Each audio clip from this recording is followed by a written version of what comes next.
Informed Choice Radio, episode 414 with Scott Rieckens, playing with fire. Recorded live from Cranley in Surrey. This is Informed Choice Radio. Want to make the most of your money and your life? You've come to the right place. Here at Informed Choice, we believe that when it comes to your money, the more you know, the faster it can grow. Now, here's your host, Chartered Financial Planner, Martin Bamford. A successful entrepreneur living in Southern California, my guest today had built a dream life, a happy marriage, a 2-year-old daughter, a membership to a boat club, and a BMW in the driveway. But underneath the surface, he was creatively stifled, depressed, and overworked, trying to help pay for his family's beach town lifestyle. Then one day, he listened to a podcast interview that changed his life. 5 months later, he'd quit his job, he'd convinced his family to leave their home and cut their expenses in half. My guest today is author, filmmaker, and fire fanatic Scott Rieckens. We're diving into the FIRE movement in this episode, something I've wanted to cover for a long time on Informed Choice Radio. So what is FIRE? It stands for Financial Independence Retire Early, and it's a rapidly growing community, some would say a subculture, of personal finance extremists.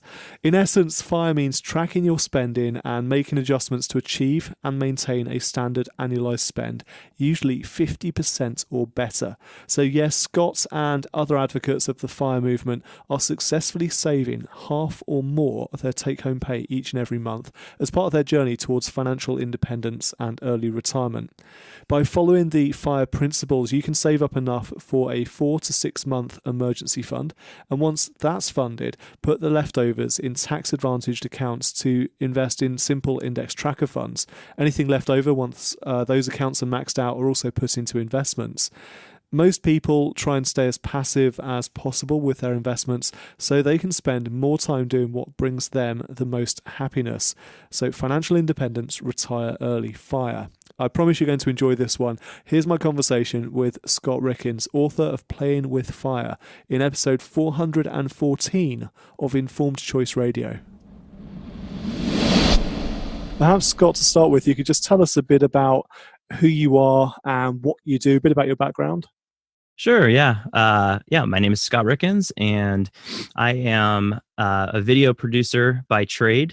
And lately, I've been working on a project called Playing with Fire, which is a multimedia effort to try and expose this framework or this movement or this community or whatever it's defined as, known as FIRE, which fundamentally changed my life for the better, coming on about 2 years ago. So that's what I've been working on for the last 2 years. And it's a relatively new movement, as you said. You know, you've discovered it yourself relatively recently, but obviously become very passionate about it. Really embrace that community. So, what first prompted you to get involved with the FIRE movement? How did you discover it yourself? Yeah, so I think you're right. I think the FIRE movement is relatively new, but you know the advice and the core beliefs and all the things that come with this FIRE framework are not new. I think they're just bundled up in a very unique way, a very interesting way, and I think it's a mix of that, and then the other side of it is this newfound ability to congregate online like never before. And now, it's not to say that, oh, hey, everyone, have you heard about this thing called the internet? It's this new revolutionary thing. I don't mean to go in that realm, but at the same time, I mean, even in the last, I would say 5 to 8 years, the ability to really formalize a community online has taken place. And, obviously with the advent of social media and the ease at which you can do that, I think that's what has sort of created this, more so than, coming up with this revolutionary new framework. This stuff has been talked about for decades, maybe even centuries. But to put it in that framework and then to have this ability to come together, I think because the community support that the FIRE movement sort of offers, I think it's critical to its success. And so I think that's why the growth has happened. But I found it through the Tim Ferriss podcast. I was listening to it one day and trying to figure out how to increase my income to try to fix my money problems. And I listened to an episode from Mr. Money Mustache. And I was driving to work and I started listening, it immediately caught my attention because I think the title was something like, how to live on $27,000 a year. And then, I hear right after I hear that, I'm thinking, how is that possible? And I'm living in a high cost of living area. And that was like, that seemed impossible, quite literally. Then I heard that he had retired in his early 30s. And then I was like, because of an inheritance? Did you win the lottery? What? I don't understand. And so I was immediately intrigued. And then Tim introduced Mr. Money Mustache as one of his most requested interviews from his fans. And I've been an avid Tim listener for a long, long time. To never have heard of someone who was the most requested from his audience really piqued my interest. Especially with a name like that, it's not something you'd forget. Mr. Money Mustache. Like what kind of jingle was that? I don't even know what that means, And so I was immediately, just kind of like, okay, I'm all ears here. And as I was driving to work, I think it was about a 15-minute drive, 20-minute drive. And by the time I got close to work, I was coming up with excuses to be late to work, parked my car under a shade tree and listened to the whole thing because he was speaking to me as if like he knew exactly what I needed to hear at that time. He was talking about his life in a way that I wanted my life to be, which was a very carefree structure. It was a lot of outdoor time, a lot of community time, riding his bike everywhere. These things that I used to love as a kid that I always feel like I still want, but I couldn't have anymore because I have to do this adulting thing. Yeah. And here he is in his mid 30s, late 30s at the time, talking about how great this is. And all he had to do was decrease his spending. And when I heard that, I had this epiphany. The big epiphany for me was, wait a minute. I've been working so hard and stressing myself out to try to figure out how to create some kind of side hustle to earn more money to fix my problems. But the solution staring me right in the face, I can start spending more time with the money that I already have made, that I'm already making to better my position. And as obvious as that sounds, that wasn't my first inclination. And that wasn't what I was thinking. I never considered us my wife and I, we never considered ourselves like big spenders, very materialistic, consumeristic people. And yet now I look back and say, yeah, those people were very consumeristic, maybe not materialistic, but certainly into the consumer culture and sort of accidentally keeping up with the Joneses. And is there a crossover here then between consumerism and this minimalism movement we've seen and the FIRE movement? Do you think there's a lot of members of the FIRE community are minimalists, or is it completely separate? Well, I think it's by default. I think when you get into the FIRE framework, one of the things that you essentially are trying to do is first you need to understand where your money's going. You need to understand what your money is doing, where it's going, and you redefine your relationship with your money. At that point, you start to realize that you want to keep more of it, and so you start to look at all the different hacks that FIRE and many other financial advisors will give you, a lot of strategies around cutting your expenses. And in the FIRE framework, you have to do that with quite a bit of severity. You don't have to, I shouldn't say that, but that's sort of the common theme, is to try to save. You start by saving at least half of your income. That's sort of like the goal. And if you can do better than that, that's wonderful, because you'll start to see that those savings are actually completely attached to the amount of time left that you have in your mandatory working life. And so, depending on what your goals and your drive is, you may suddenly realize that you want to keep seeing how you can slash your spending. And so, by default, you are starting to become a minimalist because you won't have the luxury of buying a lot of things. But I think the other side of it is once you start getting comfortable with slashing your spending, when you start getting comfortable going with less, something that Pete taught me, with this philosophy of stoicism, that I have certainly embraced, my family has embraced, is that absolutely that less is more. That by having less, we're freed up. We have more time to think about different things. Things are more important to us, and the way we came to that personally was we had to focus on our values, what makes us happiest in our day to day, and so we put together a happiness list. It was like the top 10 things that make us happy on a weekly basis, and I chose a weekly time frame because I figured if you go daily, you're getting to the minutia, the very specific. And if you go to like a month or a year or 6 months, quarterly, it's a little too ethereal. It's too much like, what are your, lofty life goals? And so I thought a week was perfect because you kind of live within a week. You think about your time within a week. Like, what am I doing this week? Right. Do I have time to hang out with my friends this week? Is that kind of idea? Do we need groceries this week?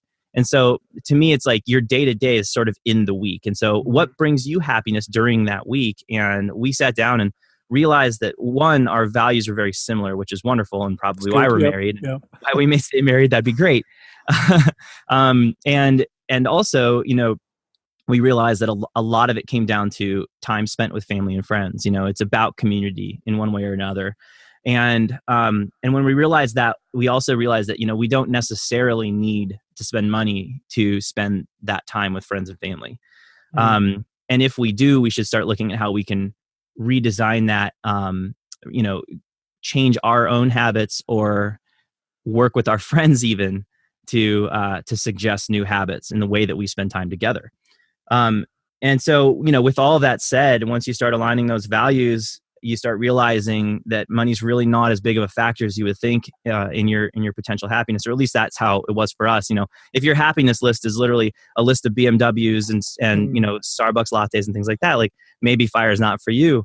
But I think at the core, I think I think at this point it's probably proven that that's not where you derive happiness from. And so we needed that sort of gut check, and this framework allowed that.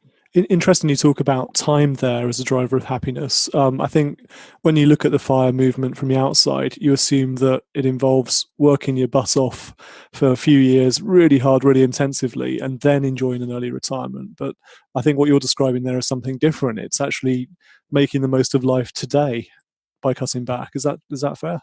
I think that's a really astute observation. And I would say that to that point, if that is a misconception that people would have with the FIRE movement or with this, drastic race to reaching some sort of early retirement, for me, I can't speak for everyone, but for me, and I've been so lucky to be guided by the people that have already gone through this and have already reached financial independence and sort of hit that cliff and didn't know what to do with it. Or thought they knew what to do with it and then realized they didn't and have been working on it since, or maybe have already come through, realized what brought them the most happiness and were able to share it with me early. Yep. I'm very, very blessed in that way. But what I learned and what they've taught me and what everybody's sort of seeming to work towards is this whole thing really isn't about retiring at all. Retiring is one happenstance. It's one, side effect almost of this framework that is now at your disposal, but you have the freedom of choice at any given time. Not only with the severity at which you're slashing your spending, or, the speed at which you're trying to race towards FI, but also what do you do with your time when you start to have more of it? And for us, what was really interesting is the mental shift. The freedom that we found through the mental shift of becoming a part of the FIRE community was pretty astonishing. And what I mean by that is once we started taking control of our finances, which up to that point, I would argue we had never technically taken control. We had started to earn more money eventually, into our 30s, to the point where we were living kind of paycheck to paycheck, but that was more due to bad decision making than a necessity. Whereas, in our 20s, we were necessarily were living paycheck to paycheck because we couldn't earn more and we really couldn't live too much more frugally.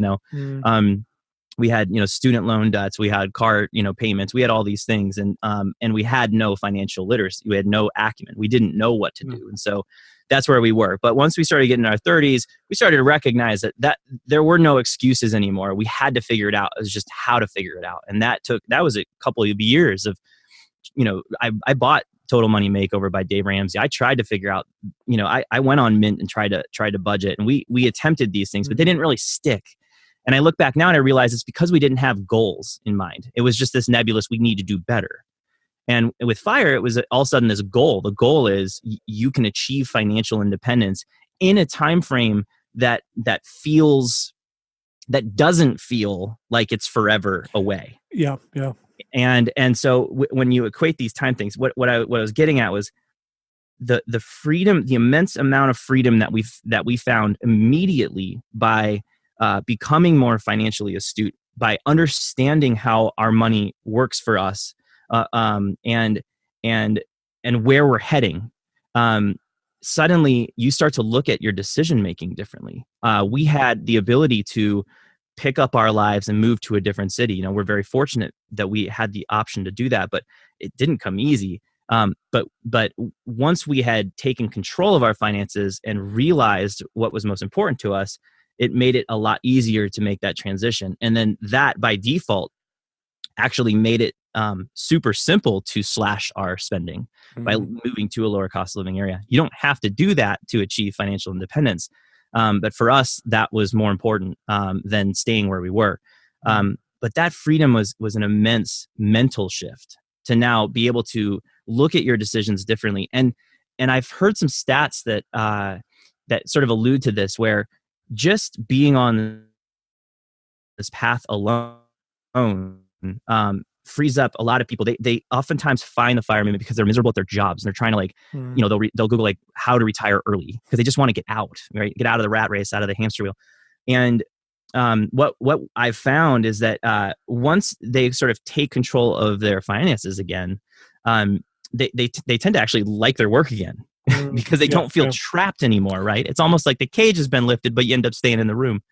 And this is something I've observed as well, looking at the fire movement. A lot of people in that community aren't really retired, are they? At least in terms of how we would technically define retirement. They're still working. It may be a side hustle that's developed into something else. It's not always traditional employment, but they certainly haven't gone off and led on the beach or gone to play golf every day. There is work involved. There is purpose involved. Yeah, purpose and work are very important. And I think they're too often...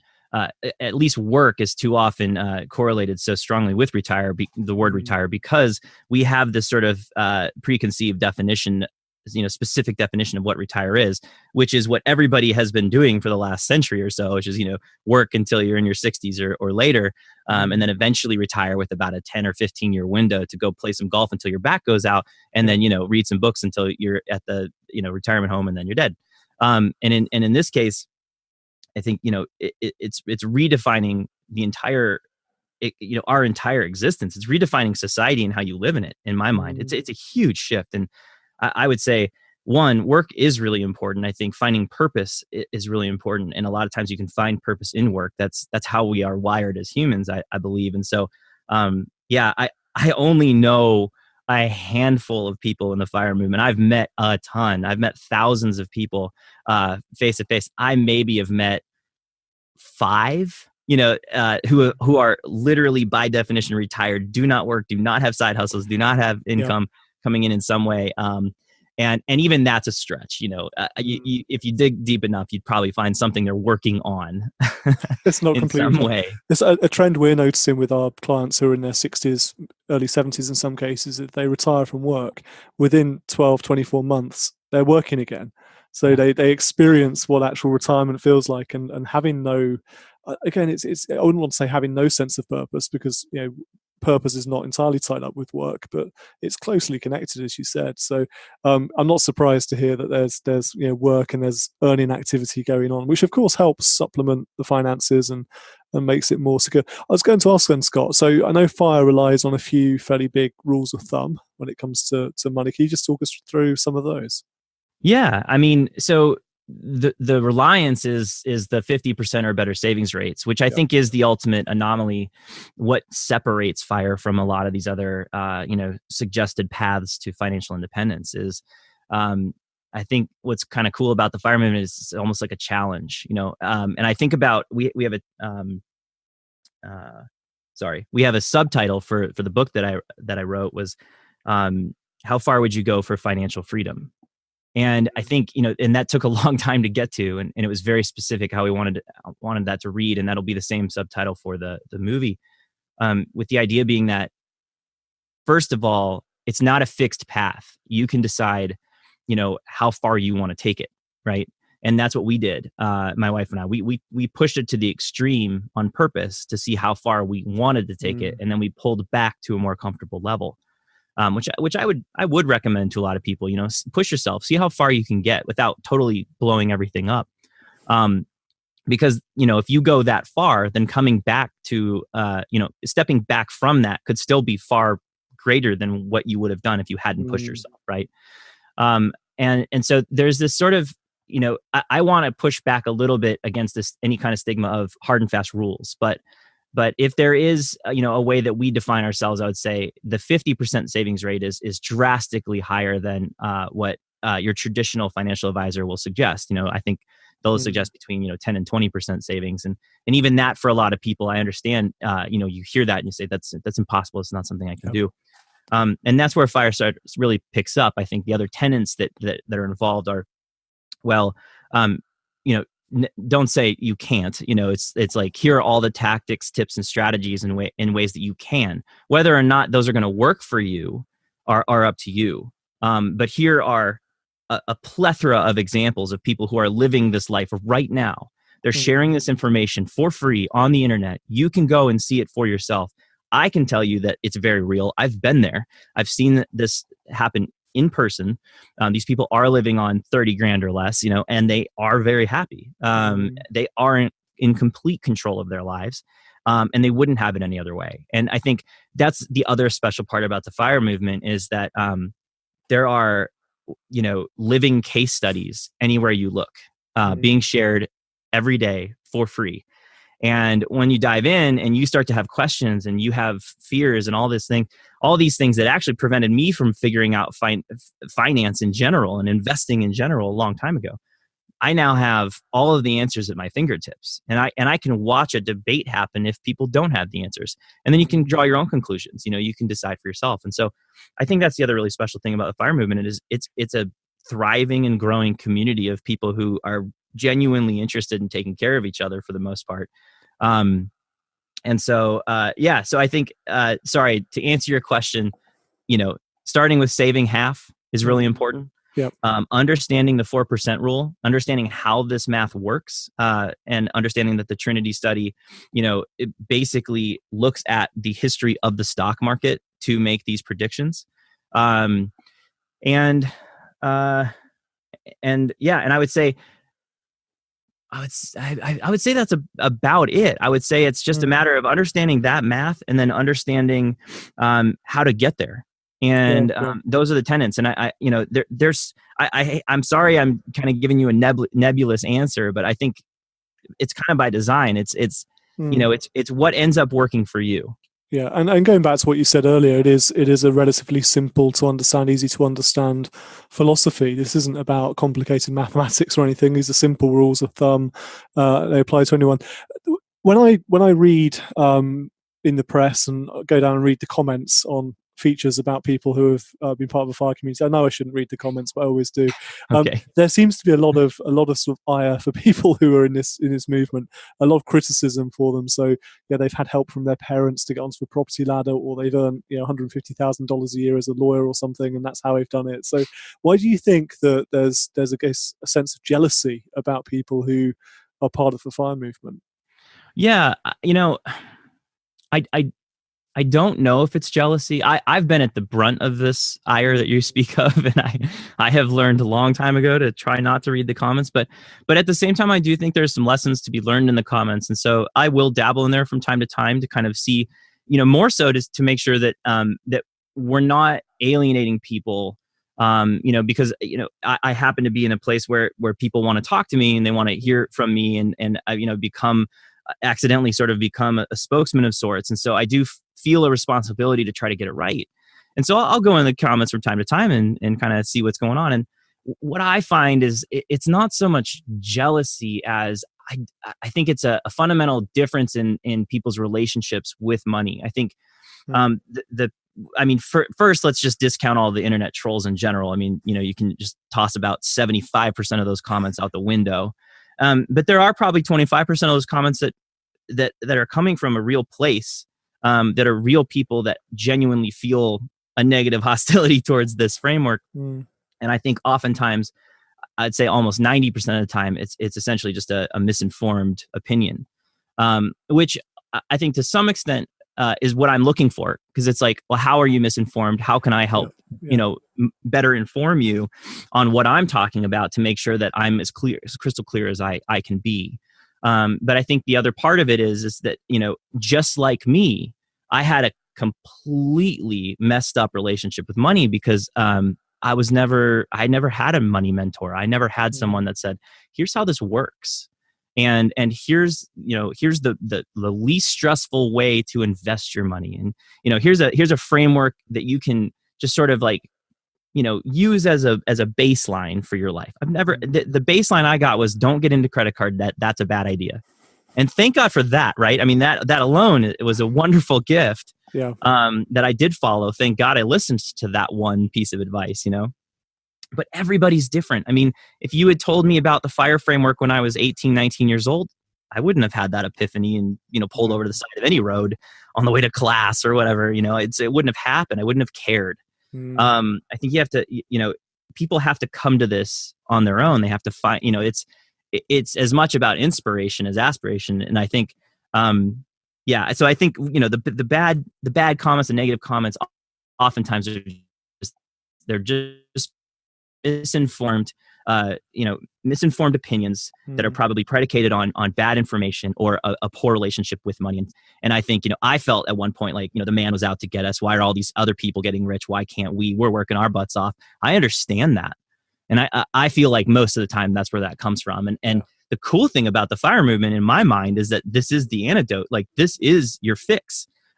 Just get off your high horse for a second, listen a little harder, ask questions with a little bit of empathy, ask questions with curiosity instead of hostility. And I would almost guarantee you that you come out the other side saying, wow, well, this is a very interesting framework. Whether it's for me or not, I'm not sure, but good on you for doing this. Also good on you for letting me know about it. Thank you. Like that would be my utopia. Oh, yeah, absolutely.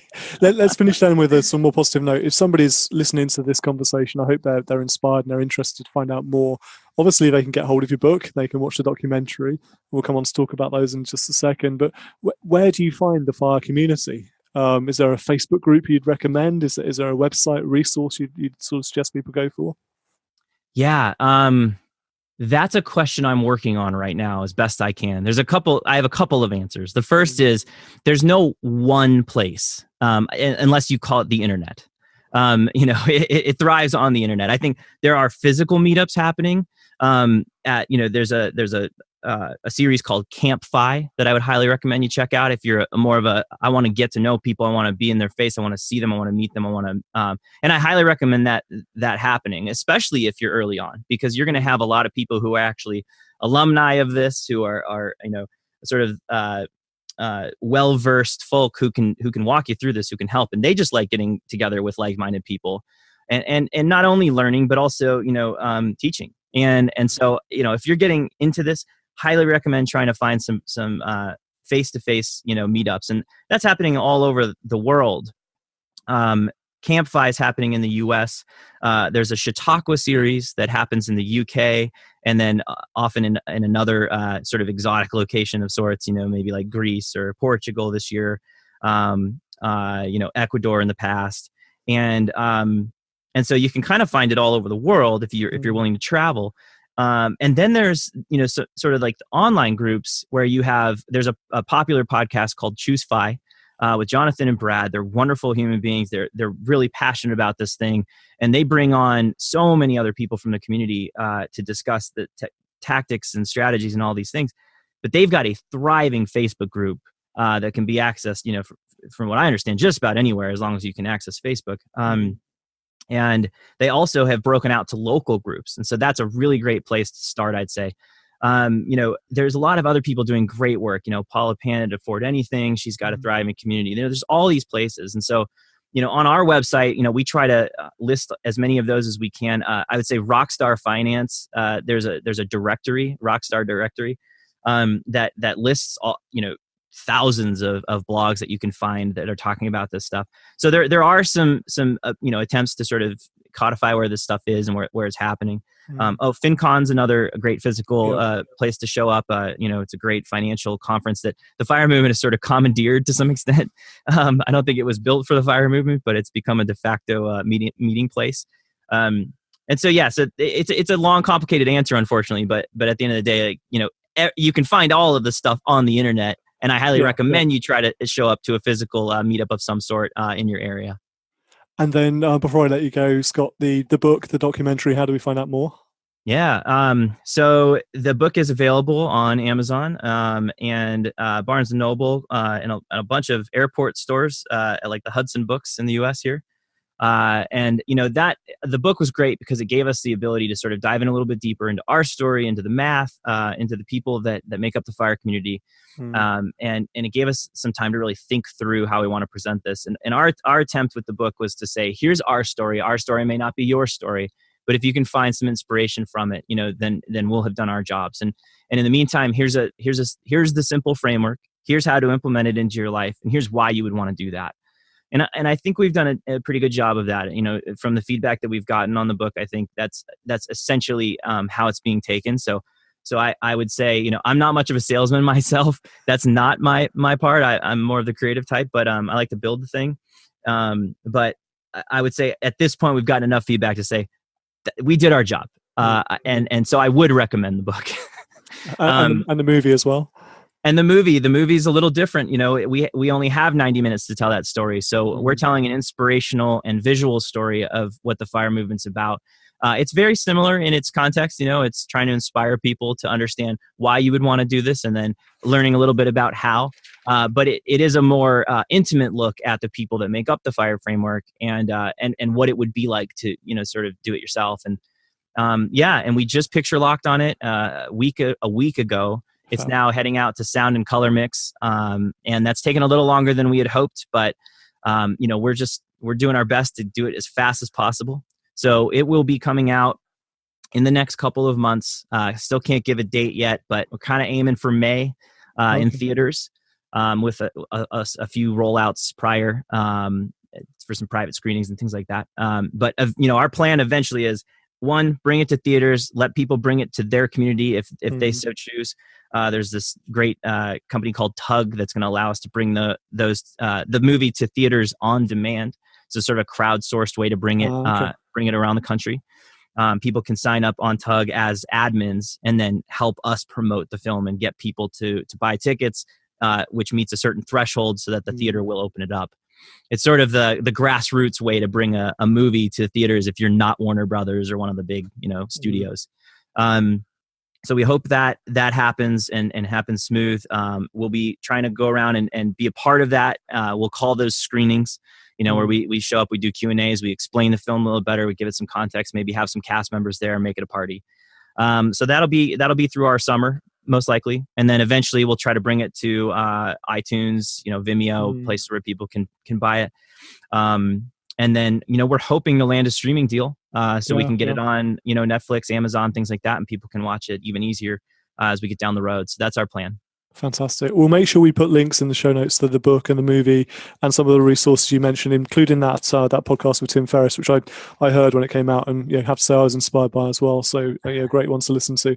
Yes. Scott, thanks so much for your time. It's been a great conversation. Thanks for having me. Appreciate it. A big thank you to Scott for joining us for this episode of Informed Choice Radio. I've been reading Scott's book, Playing with Fire. It's highly, highly recommended. In fact, we've got a copy to give away, so anyone listening to this episode can apply to enter a draw to win that copy. All you have to do is share this episode on Twitter, Facebook, LinkedIn, Instagram, whichever you prefer. Make sure you tag us at Informed Choice and do it by Friday, the Friday after this episode is released. And we'll enter all those names into a draw and we'll pick a winner and send you a copy of Playing with Fire. Also, do listen to this space, watch this space for information about a screening of Scott's documentary Playing with Fire, something we're keen to stage at Informed Choice. So bring to a local cinema, local screen, and invite Informed Choice listeners to come Informed Choice Radio listeners to come along and watch that documentary with us. It's a really interesting subject, really, really growing and powerful subculture, this FIRE movement. And we will be covering it again in more detail in the podcast, different aspects, different contributors. So if you enjoyed listening to that episode, there is more to come as well. All the show notes for this episode can be found at icradio.co.uk, along with useful links and a link to Scott's book. But until next time, I'm Martin Bamford, and this is Informed Choice Radio. And remember, when it comes to your money, the more you know, the faster it can grow.